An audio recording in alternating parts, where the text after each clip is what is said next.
भारत में संपत्ति के बंटवारे को लेकर नियम तय किए गए हैं। इन नियमों के तहत ही भारत में संपत्ति बंटवारे को लेकर साल 1965 में हिंदू उत्तराधिकार अधिनियम पास किया गया था।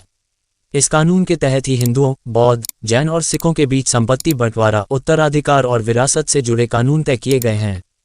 पहले बेटियों को संपत्ति में हक नहीं मिलता था, लेकिन साल 2005 में हिंदू उत्तराधिकार कानून में हुए संशोधन के बाद से बेटियों को भी संपत्ति में बेटों के बराबर हक मिलने लगा। इस बीच लोगों के मन में सवाल ये भी आता है कि शादी के कितने साल बाद तक बेटियों का संपत्ति पर हक होता है। तो चलिए आपको बताते हैं।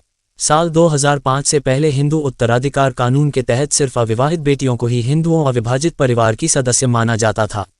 शादी के बाद उन्हें हिंदू अविवाहित परिवार का सदस्य नहीं माना जाता था, यानी शादी के बाद उनके संपत्ति पर कोई अधिकार नहीं होता था। लेकिन साल 2005 में हिंदू उत्तराधिकार कानून में हुए संशोधन के बाद से बेटी को संपत्ति का बराबर का उत्तराधिकारी माना गया है। अब बेटी की शादी के बाद भी पिता की संपत्ति पर उसका उतना ही अधिकार होता है जितना कि बेटे का। शादी के बाद भी इसमें कोई बदलाव नहीं आता। बता दें, इसके लिए भी कोई लिमिट या नियम नहीं है कि शादी के कितने साल बाद तक बेटी का प्रॉपर्टी पर हक रहेगा, यानी प्रॉपर्टी पर हमेशा बेटी का हक रहेगा।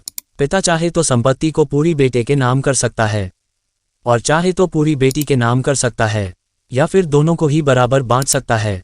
अगर बिना पिता की संपत्ति का बंटवारा हुए पिता की मौत हो जाती है तो ऐसे में बेटा और बेटी दोनों ही संपत्ति के कानूनी वारिस होते हैं।